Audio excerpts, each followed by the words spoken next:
Here's a few words with Jesse Bond of Southwest Fire Academy. Okay, you want to lay down what's coming up in the next while? Yeah, so I'll just do the next couple months. I'll start with Broussard's classes. He's got a machine rescue course on February 7th to 9th and advanced forcible entry with live fire on March 8th and 9th. And then we have pump ops on March 3rd to 7th and then hazmat tech on March 24th to 28th.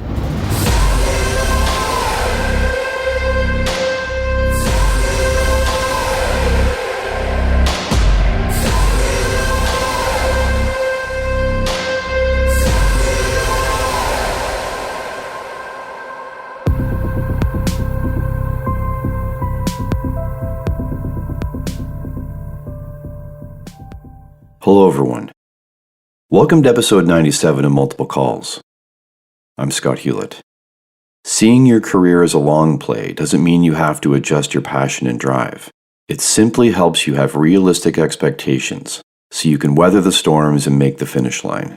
There will be major and minor injuries, fatigue and doubt, frustrations and crossroads. All gas and you won't make it. All brakes and it won't be worth it when you do. But it's not about balance every day. If you wanted that, you'd have picked a different profession. It's a marathon with hill climbs and sprints, and it's impossible to be at your peak every shift of every month for 30 years, simply because the calendar demands it. But you do need to be effective when called upon. So that's going to require resting and recovering as much as you can, when you can. Here's my chat with Kyle Beaumont. Kick things off by telling me about where you grew up and a bit about your family. I grew up on Salt Spring Island, so anyone who's familiar with kind of the southwest coast of Canada, there's a bunch of islands that sit in between the mainland of British Columbia and Vancouver Island. So Salt Spring is the one I grew up on. It's a small town kind of community. I think when we moved there in the early 80s, I guess it would be 82, I was just a kid, about 5,500 people, something like that. I think it's about doubled in size. It's around 11,000 people or so now. It was paradise. It was growing up 100 acres of forest to myself, only child, and about 2,300 feet of ocean front. So, right around a kilometer of ocean front. So, and we were pretty remote. Our logging road, or there was a logging road that essentially was our driveway. And we didn't have any neighbors and say they had a farm that was kind of a kilometer or so away and public beach on the other side. So it was quite the place to grow up. We didn't have cable TV. I just spent all the time I could out in the forest or down beachcombing low tide. And I lived there from being born in Vancouver and moving over when I was about a year old, I guess, and stayed until I graduated high school in 2000. So my parents are still over there, so I get a chance to go over and see them. You were saying in your notes that your mom did basically the bulk of raising you. When my dad bought the place, it was a big stretch for the family, and my dad had to travel and work mostly in Vancouver and from Vancouver to Edmonton, and that left my mom kind of taking on the brunt of raising me up as a kid. And getting back to that, it was remote, it was isolated, we'd lose power and without water and get snowed in, and it was a lot for her to deal with. And she was moving her way up pretty at a high level to a high position in an insurance company in Vancouver, and then kind of dropping the surprise on her being both, hey, you're pregnant, and had me, and they had to make a decision whether they're going to stay over in Vancouver or move to Salt Spring. And so she moved to Salt Spring with me. My dad was bombing back and forth between those two spots until essentially the invention of the fax machine kind of changed our family dynamics, because my dad was able to come home and set up an office in town in Salt Spring and be home more of the time. But for the first few years, it was just me and my mom and the dogs that we had. She's a rock star for doing that. She gave me an awesome early part of my childhood. Amazing. Any siblings? Yeah, I got 3 half-sisters on my dad's side. 2 of them I'm in close contact with. One lives in New York, and the other one lives up in Kamloops and has a family. So I've got some nieces and nephews up there. And they were all out of the house. They never really lived at home with me.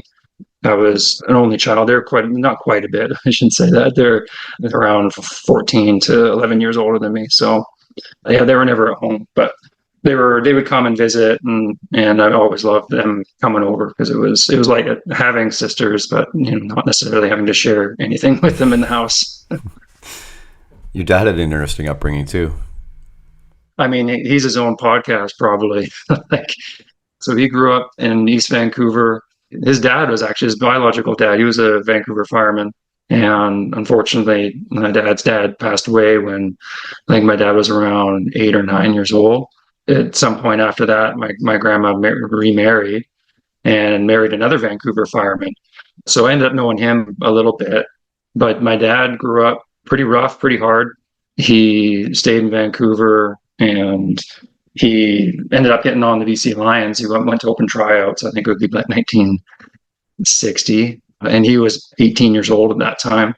Went through the tryouts, got on the team, and ended up becoming, he was a phenomenal athlete already, but getting into the CFL, he was able to really demonstrate what kind of athlete he was. So ended up winning a Grey Cup in 1964 and was a defensive team that was on the Lions at that time. And they're pretty legendary.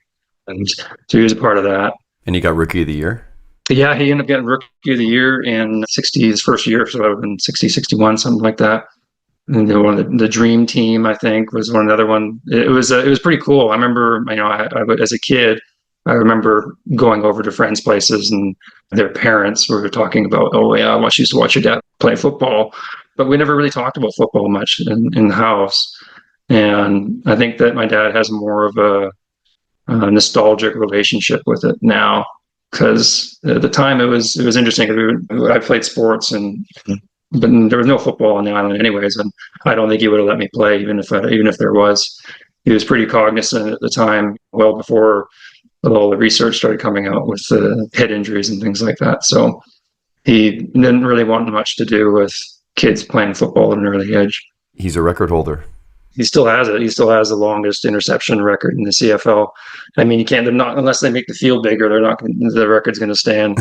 He caught it right in the back end of the end zone and just came inside. So he's a very phenomenal athlete, and he grew up with a work ethic that I think that I've always admired. And it got passed down to me in a way that I'm really grateful for, because he definitely showed that if there's something you want to do, there's no real half measure to it. Something that I've always admired with him for that. And I know that definitely came from how he grew up. He had to fight for everything he could get. And wasn't ever really a 9-to-5 guy. No, he never was a 9-to-5.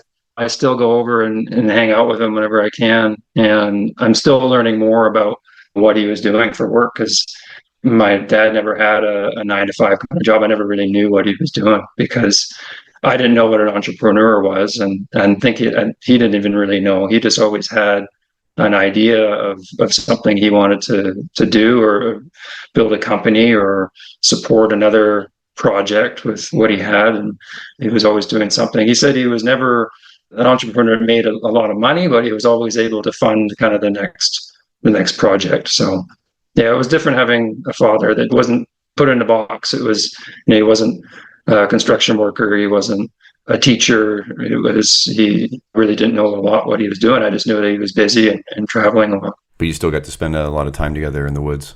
We had a chance to really bond working together. Even when I was just a kid, we were able to spend a lot of time out in the woods, and we'd build a lot of trails and trail systems around the property.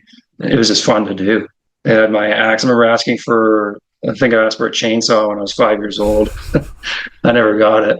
I would be out there with him, and he'd be falling the trees, and I'd be cleaning up the brush and taking the limbs off, and we were always a real good team out there. So I always really appreciated. He was very mechanical, hands-on. He could always fix, seemed to be most things, or he had a project and an idea, and he'd build something. And it was great being a kid, just being able to be around that. It definitely led me down a path of a career that is physical and hands-on. And he would always say that annual work is a free way to get a workout.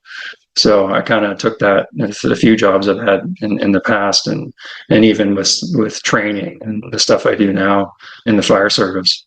How was school for you then when you were so isolated? How did that work out? There was no school bus that come pick me up. So again, my mom would come through in rock star fashion and drive me into town. The school was interesting. School was always, I always loved school as a kid. That was great because I had a good group of core friends, and we're still friends to this day. There's a few guys that I've known since we were in preschool. And so that was great. The school didn't really change for me, I don't think, until high school. Middle school, got into a little bit of trouble, but I was always a pretty good kid. I didn't get into too much problems, but whatever I did get into would have been middle school, which I think is pretty common. And then hit high school and it was different. I wasn't exposed to a lot of bullying necessarily, but got picked on here and there. And being the youngest in a school when you first come in grade 9, I went grade 9 to 12, it was a little bit different. And I think it was the first time I remember ever feeling internally self-conscious and very aware of, I grew up very tall and skinny. So my mom's 5'11" or just under 6 feet. My dad's 6'3". So I grew up tall, but I wasn't filled out like he was when he was probably my age. And I remember getting picked on for being skinny for the first time. And it just consumed me. It was really interesting looking back on it now. So it changed a lot of how I was as a kid. I became very self-conscious. I was definitely a kid who felt a lot of emotions. I still am a person who feels a lot of emotions, but as a teenager, you're not really equipped with how to navigate that. So I'd wear 2 or 3 shirts under what I was wearing, or I'd put another pair of pants under the pair of pants I was wearing, trying to make myself bulk out. But it wasn't until I hit the gym, really. I remember going to the gym for the first time. I was in high school. I think I was grade 10 or something like that. And I really found a community there. You go to a lot of commercial gyms or anywhere, and it's kind of like an island of misfit toys. And it's a great place I was able to build some confidence and make some good friendships and learn some things. And I always was athletic and enjoyed being physical, but it was until I was able to get into the gym and start working out. And that self-consciousness carried through right into, well, today. But really, it wasn't until maybe my early 20s, I would say, that it really kind of started to break away from that. It really consumed me a lot of my life. Kind of on the path, when I got on the path for trying to get on the fire department, that kind of gave me a lot more confidence than I ever had, because I had a sense of purpose and drive, and I was doing something that I felt was really important. So I kind of started to let some of those things go. But yeah, getting back to as a teenager that felt a lot of emotions, I understand how people can get into a real low spot. And I was lucky that I had a really good support group around me and my friends and my family. And I think that had I been a better communicator when I was younger, it probably would have been easy for me, or easier. But again, those are things that you have to learn. You don't really know that when you're a kid, and you keep a lot of things inside. So yeah, I had there's some self-harm stuff I had as a kid. And it was mostly, I'd go out to the heavy bag, and my dad had a big heavy bag and like kind of a gym area in the back part of it, in behind the house. And I remember going home and just wailing on that thing until my hands were just a mess. That's kind of how I dealt with my emotions, and between that and finding music, listening to a lot of music and exploring different kinds of music, and kind of getting into more of the heavier stuff a little bit earlier, and kind of having a bit of a connection with that and that release. And I still have that today too. But I understand, and I couldn't imagine today, having younger nieces and nephews, and it's hard on kids today, especially too. So teaching your kids how to communicate well, I think is such an important aspect. What did you dive into listening to? I remember the one that stands up for me. I grew up always around blues and rock, and my mom I think she introduced a lot of music for me, because there was always music on at the house. She listens to everything. So it's classical to the Who. And if you want to see my mom excited, you put on, We Won't Get Fooled Again by the Who. And so I grew up around a lot of different genres. But for me personally, I remember listening to Tool for the first time. And in high school, I guess it would have been maybe grade 9. And it was something I never heard of before. And it just blew my mind. I was listening to it with headphones and just thinking like, holy cow. And I still listen to that stuff. I actually took my niece to a Tool concert last year. which was great because she's into the same kind of stuff. And later on, I kind of got into, I mean, there's like Deftones and it's kind of a little bit more. I remember I had actually a good friend of mine had an awesome kind of hardcore band in the early 2000s from Victoria here, Kincaid. And I used to love going to their shows too. So I like all music, but I think everything has a time and a place. So if you have the right like genre for the right time. How'd you academically?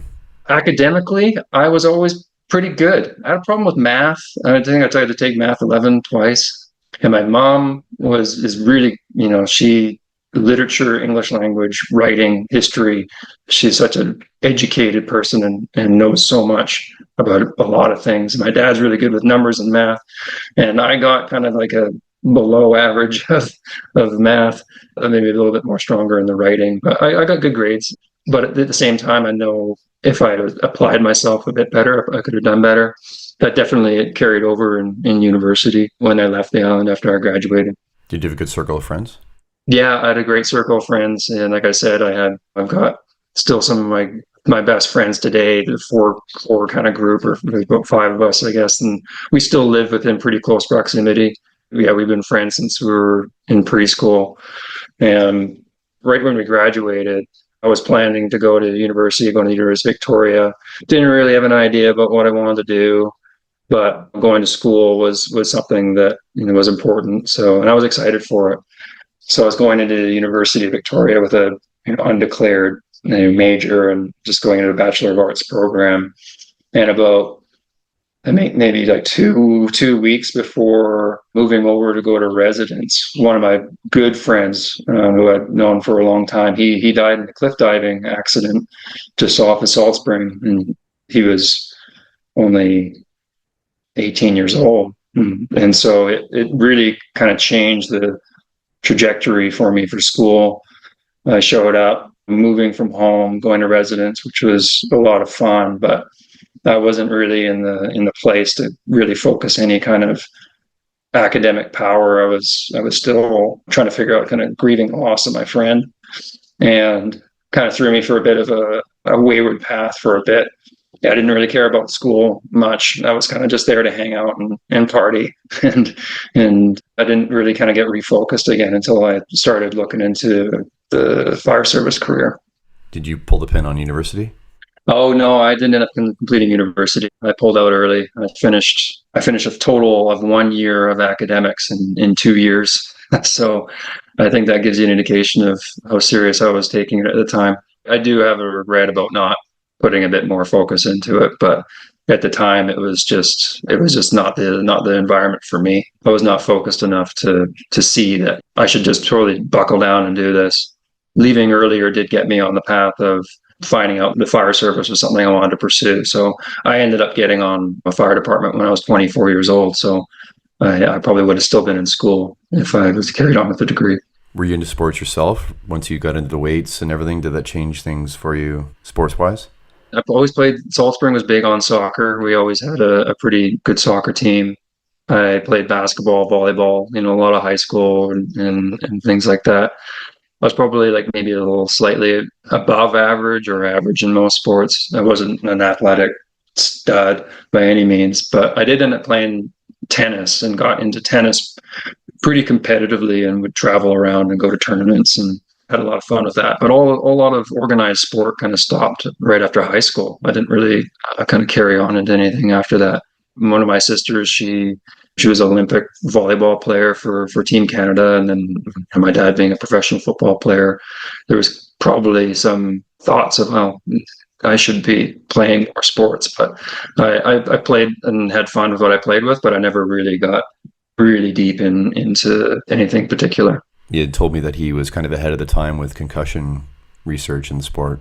Yeah, I think that he just had the firsthand experience of what it's like to have your head smashed in all the time, and had friends that I think that he's actually one of the last surviving members of that defensive team from 63, 64, when the Lions were the kind of the peak of their time.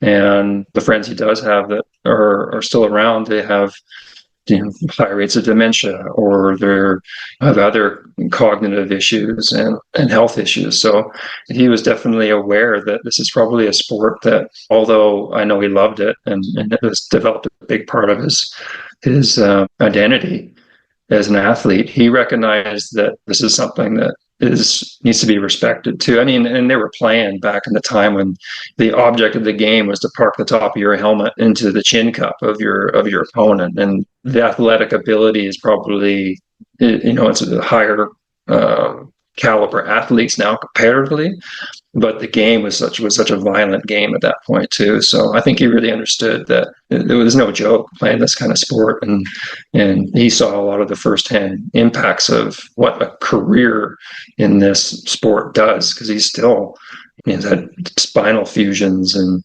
multiple back surgeries, and he's hurting for playing the game. So it's definitely worth exercising caution when you're having young kids playing this game. So I didn't understand it at the time, but I totally understand it now, and I think that was awesome that he was representing that point of view from someone who has played at such a high level. What's your main physical activity now?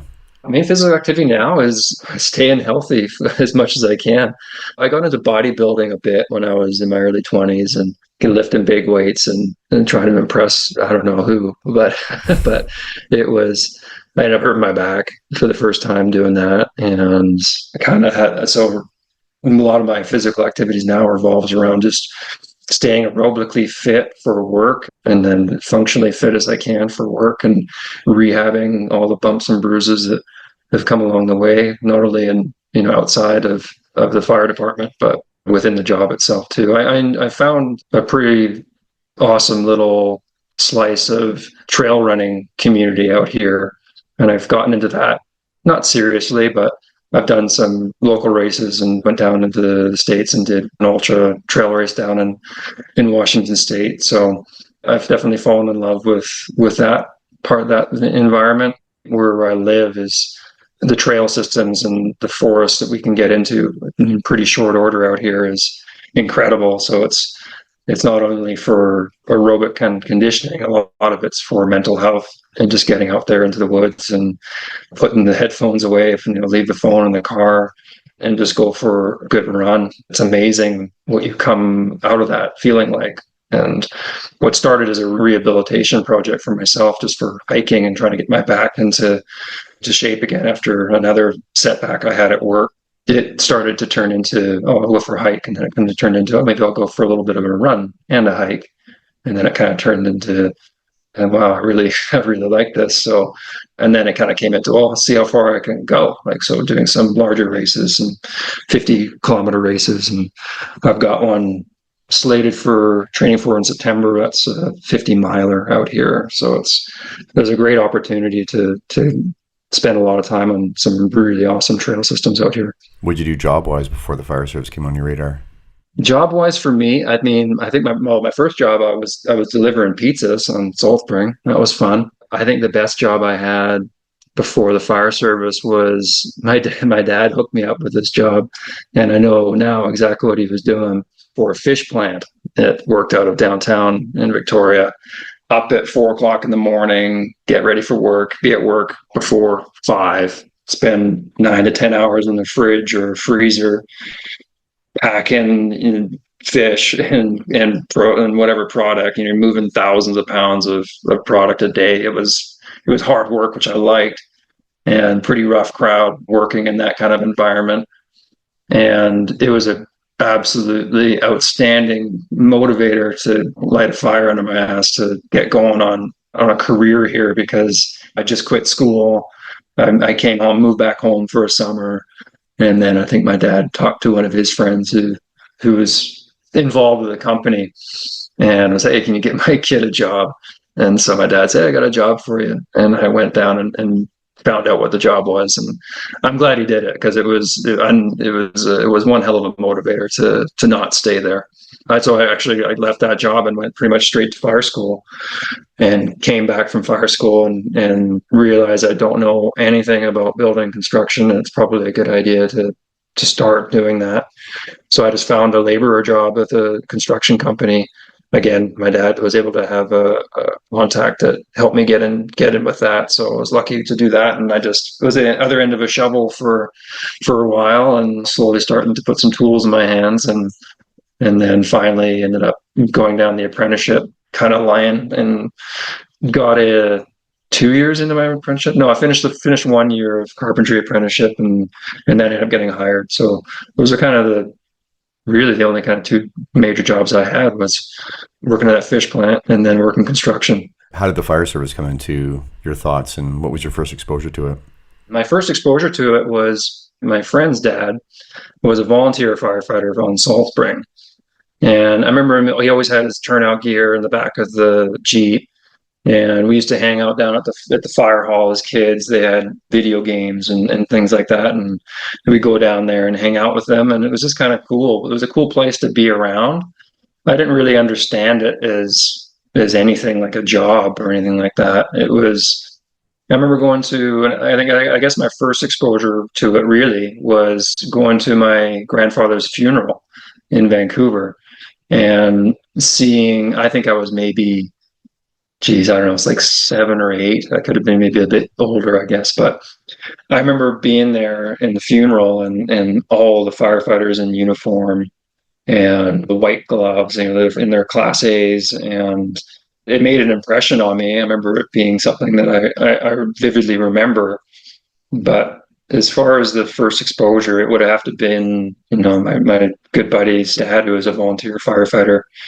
And after that, it wasn't until I was living near a fire hall in Victoria where I first kind of thought that, well, maybe this is a job that I could do. It is a job. People do this, and that'd be fun. And that kind of turned into, well, that would be a fun thing to do, to being, well, this is actually all I want to do.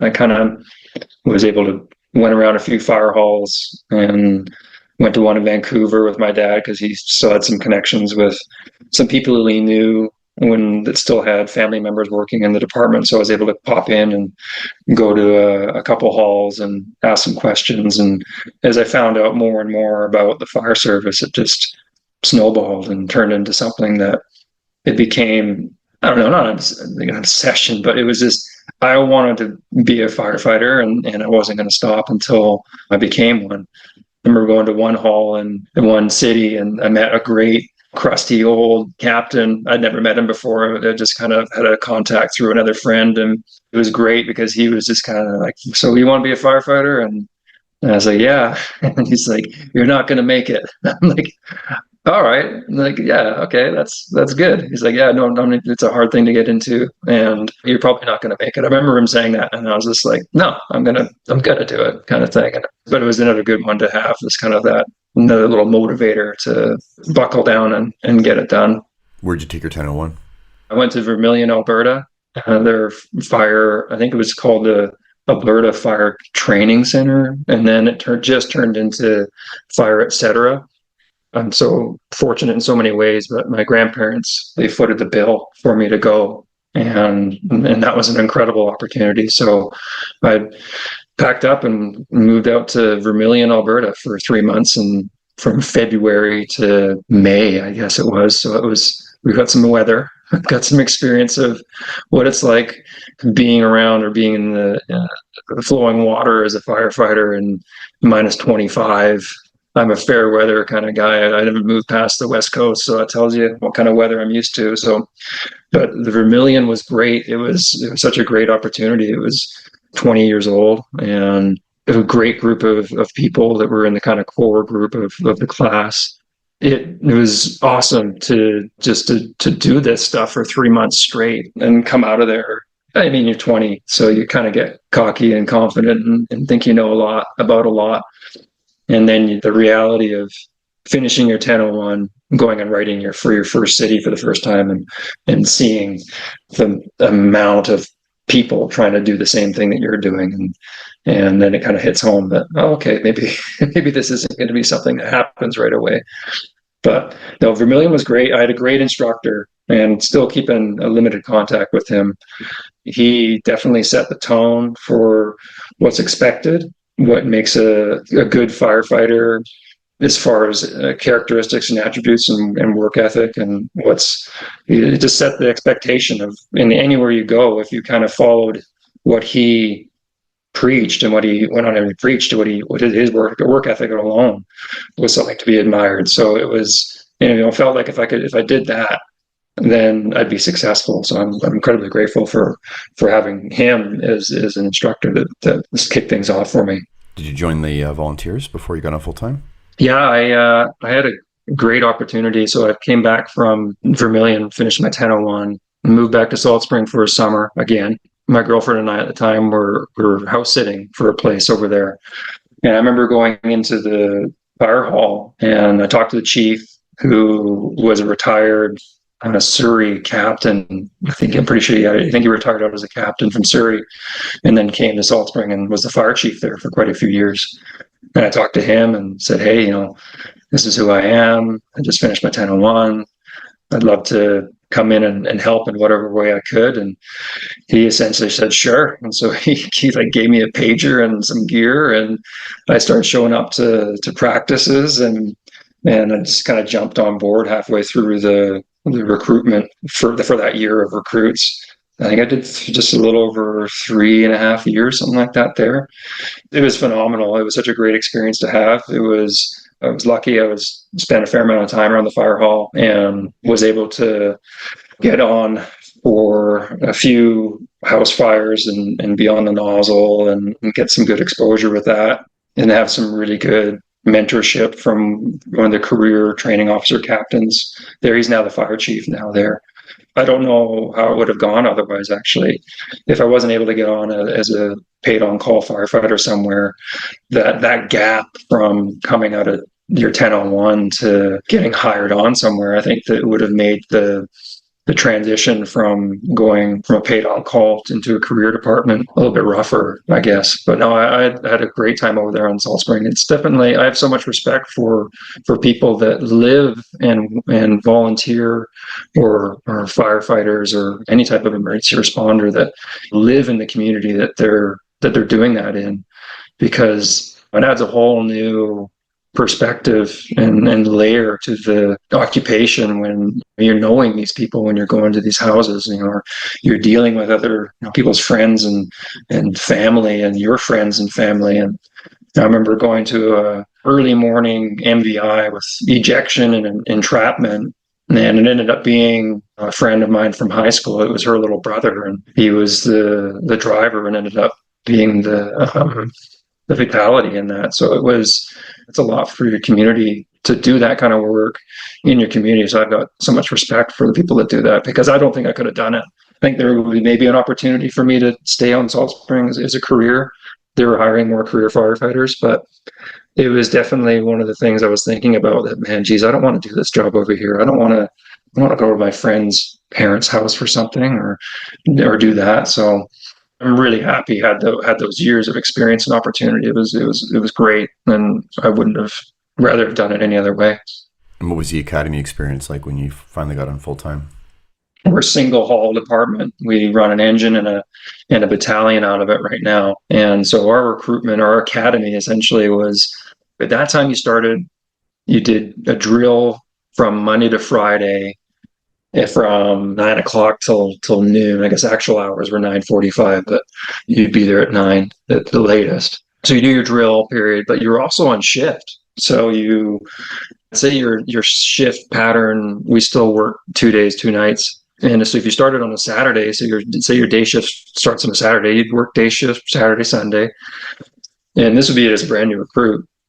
And then Monday hits, which is your swing day. So you do drill from 9:45 to noon on that day, and then you go to work that night, and you work that night, and you can essentially stay at the hall, because why go home for 45 minutes? And then you do your drill from 9:45 and it was like that for 3 months. So it was immersive, and you got right into it. And I'm glad that we don't do that anymore, because I think there's a better system in place now. Now I think it's now a 5-week program where you're off the trucks and you're kind of dedicated to learning everything without having to respond to calls and be on the trucks.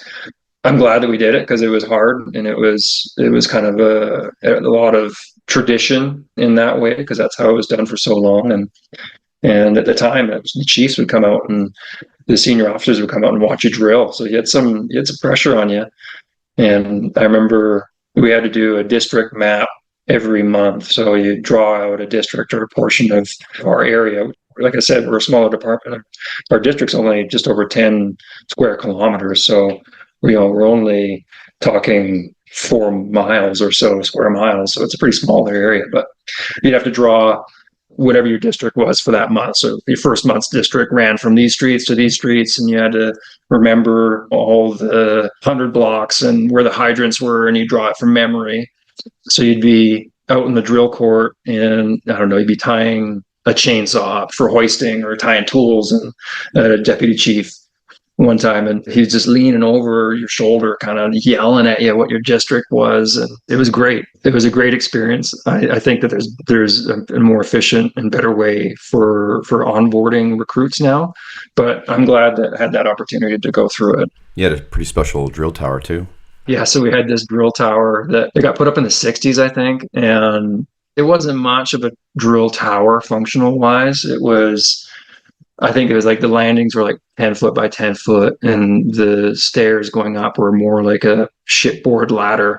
But it was great at frustrating you because we had this drill you had to do as you started to progress on through the months.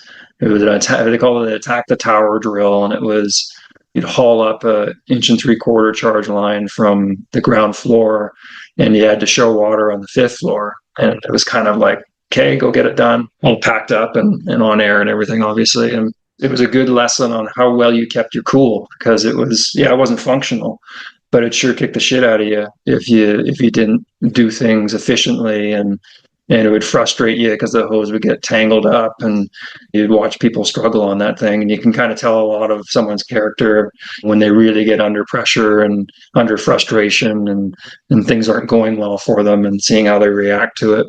So it was good at testing that as far as any other aspect of it. It was good for that, and throwing ladders up against it and things like that. But yeah, we lost that tower a few years ago. It kind of came down after it got condemned. So it's the challenges of small departments out there trying to find areas to train, because it's something that we don't have an area or a regional kind of training facility. If we want to do anything kind of live fire related, we got to drive about an hour or so away and go to an independent facility and do that. Keeps you creative. Now, as an acting company officer, a fair amount, it's having to try and find spaces and areas and what you can accomplish in a truck bay for drill. That drill tower is something that's always going to be, anyone who had a chance to experience it has like a visceral relationship with it in their memory. So at the time, it was kind of good to see it go because it had hopes of something coming to replace it. And at the same time, now that it's gone, I respect it for what it was. How were the rookie years? They went by quickly. And at the same time, 17 years has gone by now, but I don't really know when the rookie years kind of started finished. I had a great crew to start with, and we had a lot of fun together. I came into the job pretty serious. I was shaped by an experience that happened to me when I was on Salt Spring. We were working with another fire department on another island, and we did a lot of acquireds. We did a lot of live burn acquired training, which was great because, in all honesty, I don't know if there's any better training tool when it's done correctly. There's nothing that really replicates a real structure with a fire in it and those types of conditions. There's a reason why that NFPA standard for acquireds is made, and we had an acquired that went completely sideways. And it was a little bungalow, 1-story, tiny house. What started as should have been a cold start and watch something kind of happen and develop and knock it down, and an educational piece turned into something that I didn't think I was going to get out of for a moment. Unbeknownst to us, I think there was some flammable liquids that were introduced into the space. And it's the room essentially went from cold start to flash over in under a minute. Wow. It trapped myself and a few other firefighters, and I just remember being, I think anyone's ever listened to people that have talked about having an experience of where time does slow down. I remember thinking, this is impossible that this is happening, because it went from being able to see to being black so fast, and it went from black to being orange, and then it went from this happening to being like, I need to leave, like that feeling of heat, and that I don't know what I need to do, but I need to get out of here right now, and just feeling totally overwhelmed, I think, is what coming out of it after. So we bailed out of the house. I managed to find a hose line and follow it out. And I remember coming outside the house and pulling all my gear off because I felt like I was burning, and looking kind of across from where I came out of, and I saw my training officer, my captain. He was essentially on fire from the top of his SCBA up to his helmet.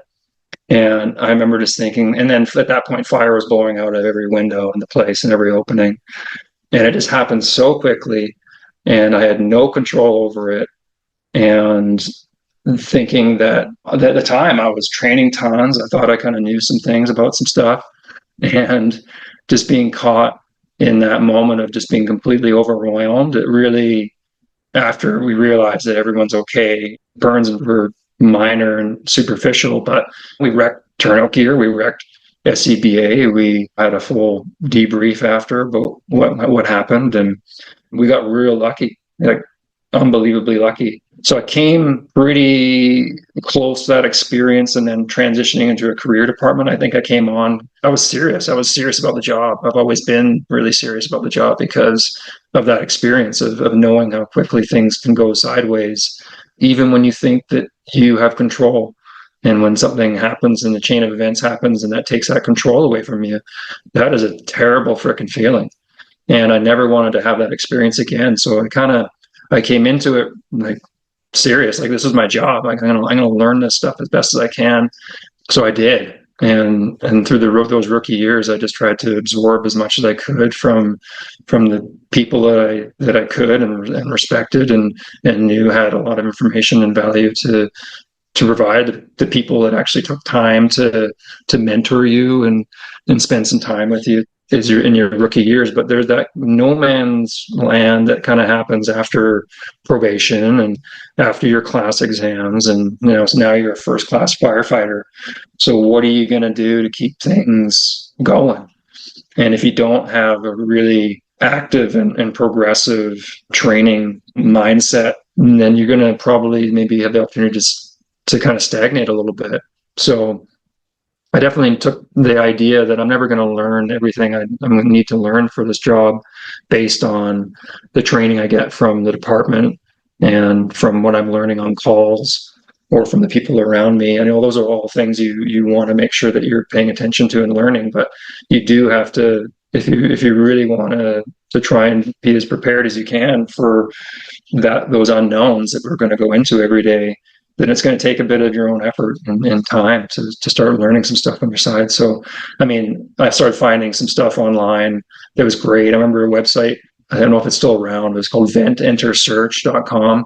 I remember finding that website on pretty early on and pulling some drills out of there and bringing them to the crews. And so there's so much information out there now. I mean, the learning from others' experiences is such a valuable thing.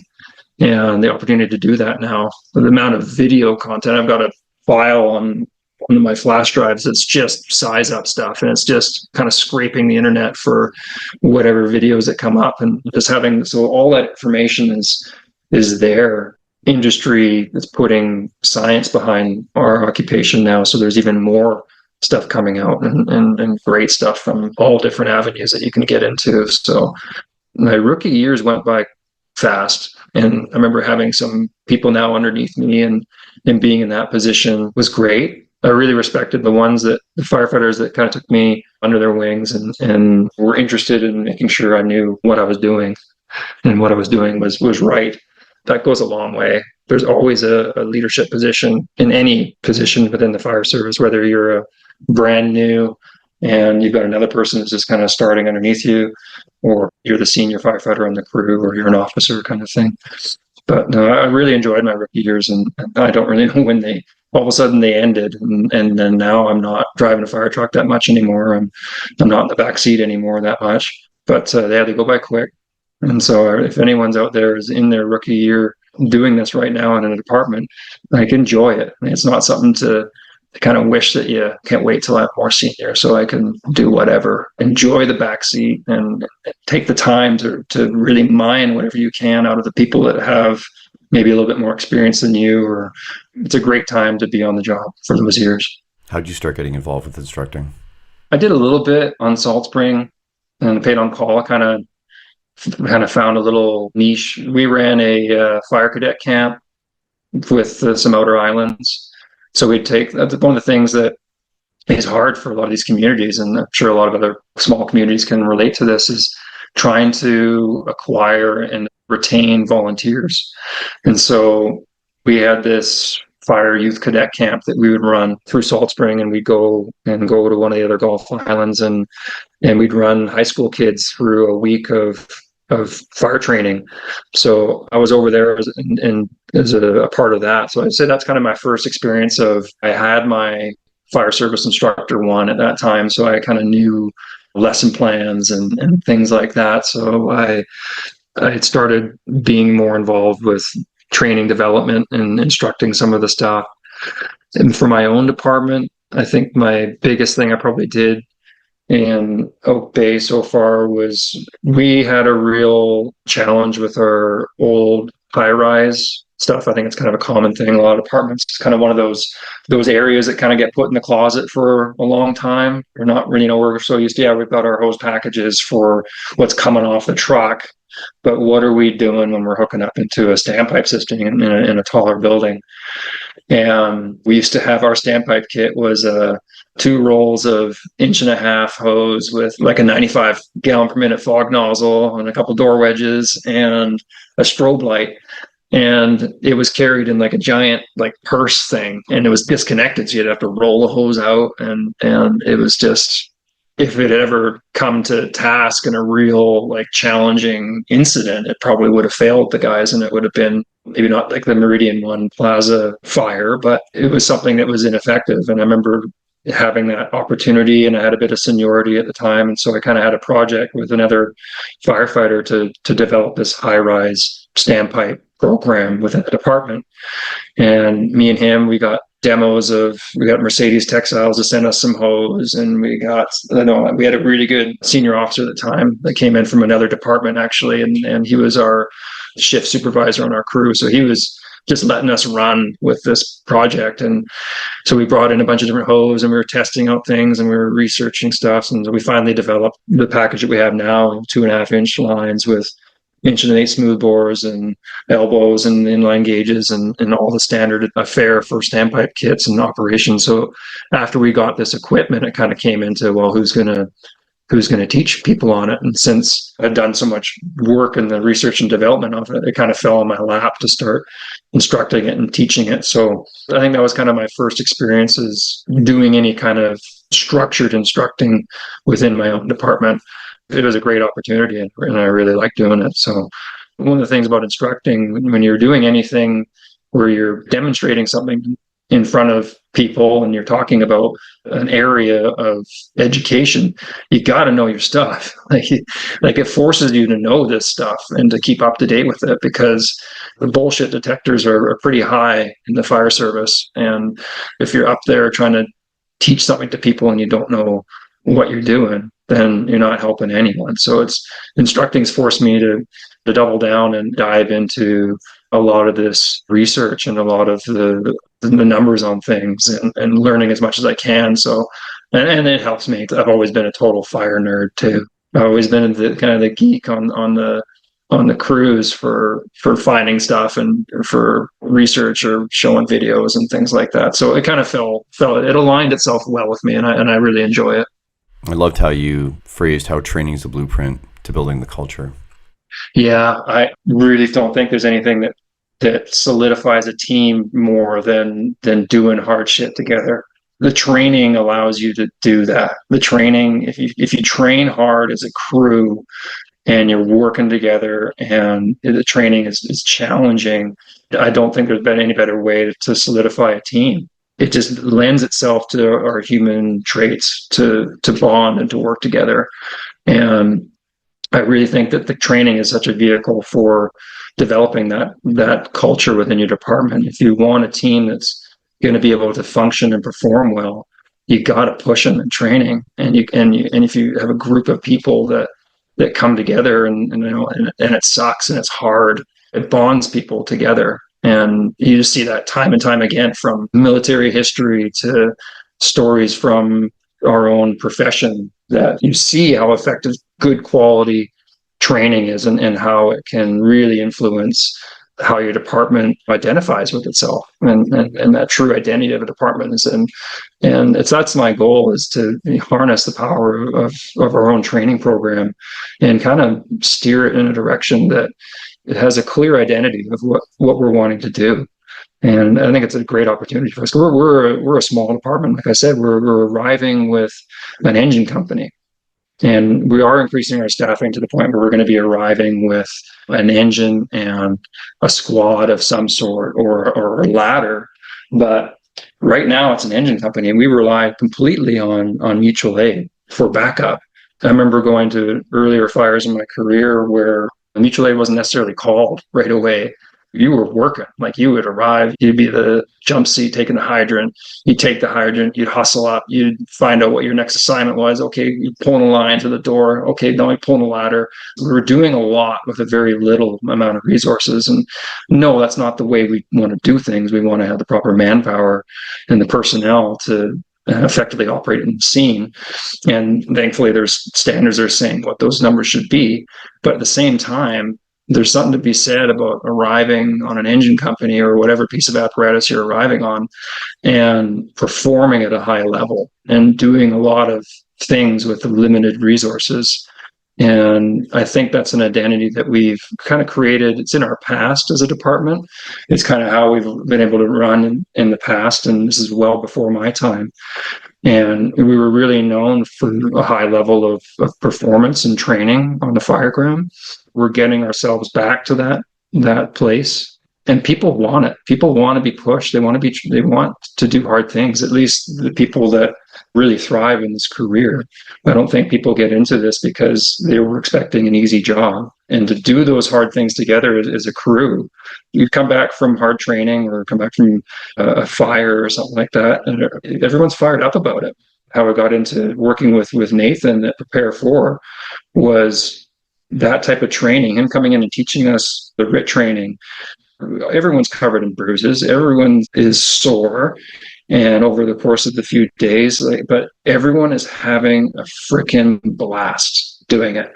And that's the kind of stuff that I want to see continue and happen within the department. And I can't remember where the quote was, but it's, or who said it. The three things you sound of a healthy fire hall is you hear laughter in the kitchen, you hear training in the bays, and you hear workouts happening in the gym.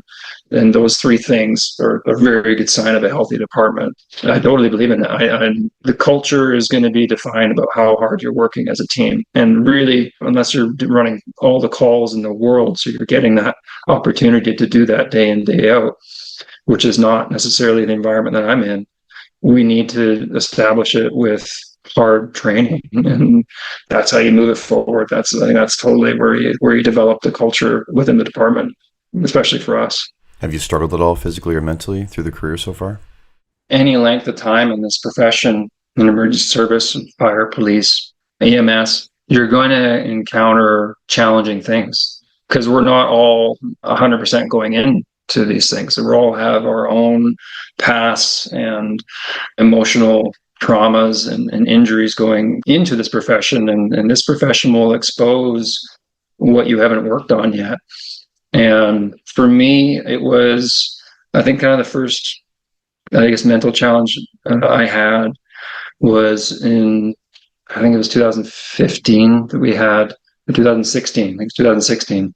We were en route to a call, early morning call, and our driver, unfortunately, had a medical event and lost consciousness. and was in the back seat facing backwards, so I couldn't see what was happening. But we left the roadway, we punted a fire hydrant. We took out a couple parked cars in a driveway and ended up finally coming to a stop. Crashed into this big cedar hedge in the corner of another house, and it was really intense. And we came out of the truck, and with my buddy in the back, we were like, "You okay?" "Are you okay?" And now we got to get our driver out and checking under the truck, making sure we didn't run anyone over. And then looking at the path that the truck took, we just missed this freaking huge tree. Had we hit that tree at the speed that we were going, probably would have potentially killed my officer and my driver, and probably hurt us significantly in the back. And on the other side was like this brick kind of retaining wall. And then 200 feet down the road was a huge hill that would have probably gone into the frickin' ocean or something. So I struggled with it after because I just couldn't shake. I was like, how frickin' lucky we were. Like, how did this not and otherwise? We go to a call where a guy falls off a 3-foot step stool and dies. And then how did that happen? How did we travel that distance at that speed and no one got hurt? And so I started taking a bit more risks outside of work. I started drinking more. I started staying out later. I started hanging around the wrong people and being around other people that they're drowning their own trauma in drugs or alcohol. And I started to head down that path of not taking very good care of myself after, because I was just in this position of, I don't know how to describe it. It wasn't the only word that comes to mind. You hear survivor's guilt, but there was no one that really got hurt. There was nothing really bad happened. But in my mind, like, we should have been seriously injured, and then this had been a way bigger thing than it was. Started developing some anxiety at work. It stands to reason I'm not taking care of myself outside of the hall. And I remember going to a call in the middle of the night for an infant in cardiac arrest. And that feeling just took over of if anyone's had a panic attack. And I started actually having some small panic attacks. I remember my first one I had on a small airplane.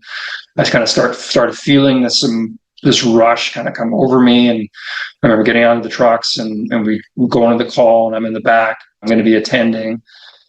And we got to the call and hear the child crying. So anyone who's going to those types of calls, if you hear that sound, it's kind of the sound that everyone wants to hear.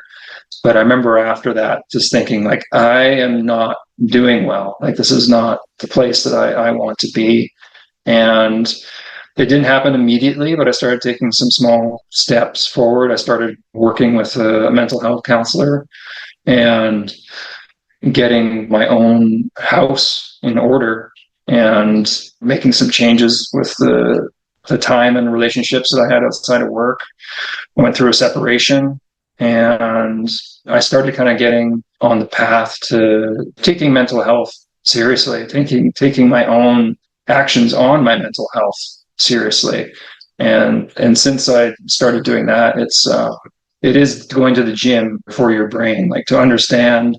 I like science. Like, I love science. I love biology. I love learning about how things work, and then learning how my own brain works and responds to these types of events, and understanding it's not me. This is how my brain is interpreting the situation and responding to it. And that was a big hurdle for me to get over and understand that, okay, it's not me, it's not Kyle, it's not whatever I'm identifying me being is the thing. This is just how my brain is working right now, and this is what I've experienced, and that's okay. And this is how you can learn about it and understand that mental health is like going to the gym. It is taking care of your brain and preparing yourself for building that resilience up that this job requires. Because if you are not in a place that you're taking that into consideration, then there will be a point where you hit a call or some other type of stress in your life that it's going to catch you off guard, and you're not going to be prepared for it. And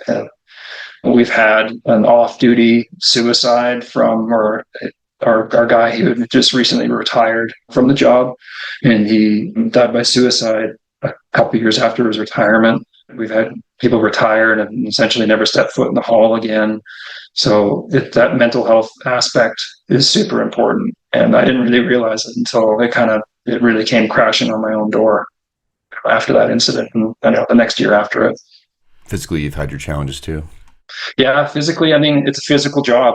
My first time I hurt my back, like I said, I was in the gym, being young and stupid, lifting too heavy of a weight. And then that issue went away. And then the last injury I had with I herniated a disc in my back, dragging a patient on a call. And that put me down for about a year. And I was looking at, maybe having to have surgery. And I was like, am I ever going to come back to the floor? And it was during COVID, and it was a challenging time. And I was lucky that I was able to come back to work in a modified capacity and contribute and still be a part of the team and find some kind of meaningful work that was, I miss being on the trucks, but at least I was in the hall around the team contributing. And then just even 6 months ago, I ended up tweaking my arm up, and I thought I tore my bicep tendon at first, but thankfully it wasn't a full tear. Just doing some ladder work and doing some stuff. And then a thing happened that wasn't supposed to happen. And I got my arm all jacked up. And so I was down for 5 months there. But it's one of those things you talk to anyone who's been in this profession, long enough, there's going to be some type of physical injury that happens. So it's just being as resilient as you can, both mentally and physically, is going to do you well through your career. I mean, it's not going to hurt anything, like being in too good of a shape, or there's no such thing as taking too much care of yourself. It's a good reminder how good this job is, because when you're not doing it, at least for me, when I wasn't able to participate on the floor, riding the trucks and going to calls and being with the team, it sucks, man. It motivates you to take the rehab seriously and get to the gym and work on being stronger and trying to prevent. It finds a weak spot. It's like, okay, well, this was obviously an area that needed some focus, so I'm going to start training that better. So, and some more bumps and bruises down the road for sure. I mean, I'm over 40 now, so kind of expect them, but hopefully that's it for anything serious. You offered up to talk about what you feel is your career call. Like I said, we're a small department. We're not running a ton of fire stuff. We run a lot, predominantly medical, but we do, like any fire department, we go to fires and we're expected to perform and solve people's problems, and we take that seriously. It was a couple of years ago. We have an automatic response area with another department, and we work pretty closely with them. They're a great department. We had a call that came in, structure fire, early in the morning, like a 4 a.m. kind of call. And it was right on that automatic area. So we knew that we were having, resources coming right away, but we're closer. So we were first in on the engine. It came in as a house fire. And I think we were kind of rolling up. You could see smoke, so it's working. And it was like right before we could see what the building was, we got over dispatched, like, oh, this is a multifamily 4-story and with people trapped. And then we were just like kind of rolling up. And then of course we drive by and see it. It's like, man, it's a 4-story wood frame multifamily, and it's a big one. And the fire unit had quarter conditions apparently, so it was blowing out of that one side like a jet engine. And we had people on the balconies threatened. And it was like, okay, guys, here we go. And it was actually interesting because at that time, we still had humans dispatching us. We had real dispatchers dispatching us. And I remember when the call came in, there was a tone in the dispatcher's voice. You get to know your dispatchers pretty well. And I remember hearing the tone that she had and picking up on it, like, hey, this is something. And I remember talking to my other jump seat firefighter before we got in the truck to roll off and just say, hey, make sure you get all your shit like squared away for this one. This one sounds like it's something. And sure, I'm glad we did. Sure enough, we arrived and it was chaos. You had all the people that evacuated the building. I think there was a fight on the front lawn that my assistant chief had to like manage or go through. And I remember coming off the truck, and the guy almost, I think, I'm not sure if he was a resident or a bystander or whatever, but he crashed right into me and crashed into the door as I was opening it and knocked my helmet off my head. And he was kind of screaming like, "Hey, there's people going to jump." And I was like, "Okay, yeah, move." And having to navigate that chaos but everything went well. Like it really did. We were a tight crew. We trained more than any other crew I've been on before. We were the training crew, and we trained any new recruits that come on, or they would come onto our crew. And so we did a lot of training. And I'm glad that we had that opportunity to execute, because things went well. Lines got pulled fast, water got on the fire quickly. We were able to confine things down to stop the immediate threat to the people that were still on the balconies and next to the fire unit. And then the next engine arrived, and then we were able to get some ground ladders up fast and start pulling people down off the balconies and stuff. And yeah, I'd never been on a 35 that had been fully extended to the max, because on that one side it was a parking lot, like a covered parking lot. It was a 3-story, I guess, but include the ground, so 4-story. But that back parking lot had a bit of lower elevation to it, so that 35 felt like it was like 90, because it just reached the balcony, taking someone down a ladder that is terrified, taking a lot of smoke, not wearing shoes, not wearing much clothing. And that feeling of they're going to peel us both off this ladder, because it's so vertical, and B, their occupants still continuing to look down at her feet, kind of see where she's putting her feet and trying to keep her calm. But everything went, as far as operation wise, everything just went really smoothly. Yeah, there's always things we could have done differently and better, and looking back at the after action stuff. But lines went out fast, ladders went up fast. Guys went up and got people, interior crews. We were able to stretch lines for over ladders and bring lines in through the balconies and further down the building. And the hallway got nuked because it was a hoarder unit, and the doorway from the fire unit got left open. Unfortunately, the occupant of the unit was found in the hallway, VSA, and they didn't survive, and they were brought out. But it was a great reminder of why we train the way we train, why we take things seriously. Even from, I don't have too many non-negotiables as when I'm the officer on the truck, but definitely my non-negotiable is that when you're checking in onto the truck, like, you are checking your gear, like you are ensuring that everything is together. You're ensuring that your radio is got a good battery, your CBA is good and working, all those little things, because if those little things end up hanging you up right when you get off the truck, like, oh shit, my mask is not there. Oh, my radio's dead. They're like, oh, I don't have my freaking gloves, something like that.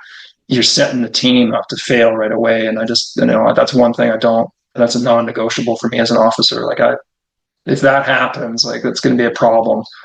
And even if it's a nothing call, like an alarm bell call, and it's something like, oh, hey, LT, I don't have whatever, then it's going to be an issue. But that was definitely the call that I can think of where I think that, hey, this is what we're here for. We're here to solve these kinds of problems under that kind of stress. It was a great experience to have. It always feels, like you've mentioned before, we all hate seeing people hurt and losing their homes or their things, or their families get injured. But it is that sense of, this stuff's going to go down. I want to be working for it. I want our team to be able to show up and perform. And after that call and other calls, similar kind of acuity, it is that feeling. It tightens the team up. Reflecting on it and being like, hey, like, that was good, but let's figure out how we can do that better kind of next time. So I like having that call as something to reference on. What made you want to promote? Promoting for me, so I'm qualified up to the acting assistant chief position right now. And so that position runs like a little battalion / squad kind of thing. It's like if a battalion truck and a rescue truck had a baby, you roll that thing around on your own. You're more of a strategic IC, the engine company is an engine company, and you're deployed to all fire calls and rescues and anything that's not a single engine response that thing goes to. So you're kind of the shift supervisor too. So you're doing the bit of administrative side of the job as well, which is new, and I'm learning more about that. The reason why I promoted up was because we're likely transitioning to captains and just kind of phasing out that battalion as being a single person operating on that unit. It's probably going to get turned into a rescue, and we'll be running captain on the engine, and that captain's probably going to would be equivalent to a platoon captain.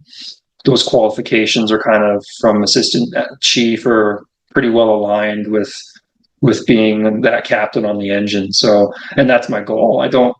And right now, I mean, who knows? I still have quite a few years left, but right now I'm pretty happy in the operational side of the house. That's where I love to work. And it's important to learn the other half of it too, the administrative side of things. You have to know how the fire department operates to understand how to communicate to both sides of the house in an effective way. But the main reason why I promoted up is so I could end up being ready to qualify for that captain's position when they start transitioning into that role, which would be great. What are you leaning into content-wise for leadership and culture? What's usually in your wheelhouse? There's so much stuff out there now too, which is just outstanding. I think a lot of us end up going towards Jocko, what him and Echelon Front do. I haven't signed up for any of their courses and stuff, but you read their books or read the books that they recommend or start listening to the podcasts. I think that I've always been drawn to more of the military kind of style background. I think that just because it dovetails well into our career. But as for my own practical kind of leadership, it's all, you have to be able to lead from the front. If there's a mess to clean up, I'm cleaning it up. There's nothing that's beneath you as in a leadership position, that you should be doing everything that anyone else is doing and be willing to do it. I think there's a chapter in one of Jocko's books, Leadership Strategy and Tactics. It's called Picking Up Brass. And it's about, their example is, there was a senior officer that they were with on a range, and picking up brass on a range is a tedious and kind of mindless task after the work's done, the training's done. So a lot of the officers would just clear out of there and go back to whatever they were doing. But this officer would stay and with the crew and pick up all the brass, pick up all the casings, and it was just I remember that sticking with me and just being, yeah, right. There's nothing, just because you've been here a bit longer and you have a couple bars on your shoulder doesn't mean that exclude you from doing the things that you would expect anyone else to do. And I remember seeing that not happen in cases where it was the opposite. It was just kind of this, well, this has got this many bars and I need to do that. And I remember seeing how that affected the crew and how it just sets that bad dynamic up right away. But I ended up finding a good leadership management certificate program. Actually, I just completed through Royal Roads University here in Victoria, and just great resources that we're able to use through the program. It's a skill. Leadership is a skill, and it's by no means do I have the formula how to do it perfectly. I'm learning everything I can still. So it's but it is an active skill. It's something you have to put conscious effort into. And it's so important.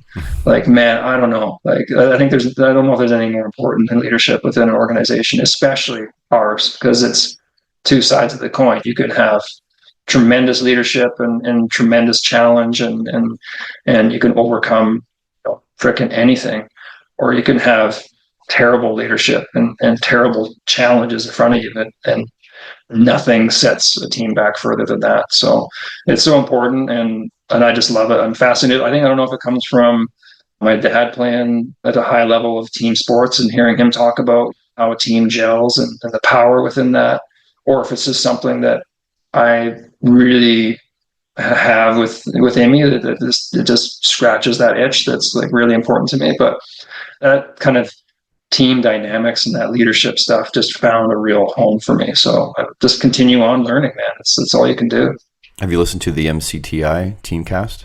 They call it a Teamcast instead of a podcast. It's a podcast. Oh, okay, cool. It's right up your alley. You would love it. Okay. I'm gonna write that down. It's a limited run, like they're not making any more, but they're high value. MCTI. Okay, cool. Yeah.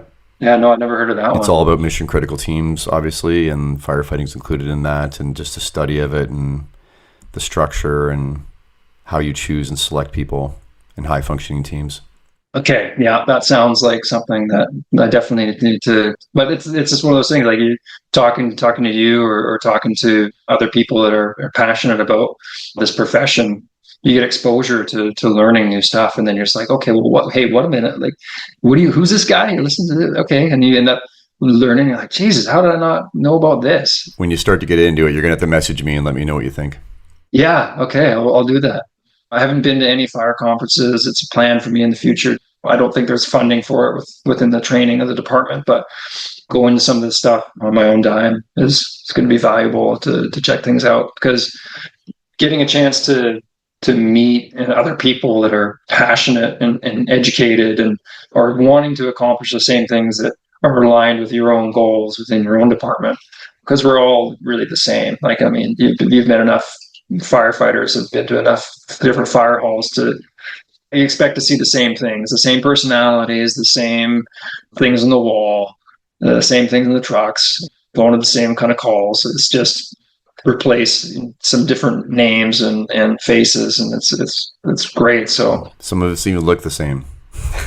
Yeah, exactly. Yeah, we'll always look the same too, and it's great environment. That's one of the things I love working with Nathan and Prepare For, is just getting a chance to go into different fire halls and different fire departments around and seeing. Yeah, you're seeing their culture. You're physically seeing it on the walls. You're seeing it manifest itself in the way that they train and they show up and support each other.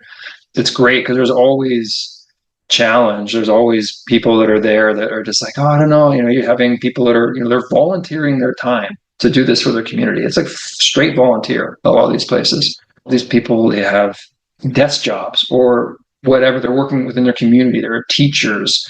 And on Sunday, that teacher, well, she's bailing out of a second-story window with a bottle wrap on her SCBA.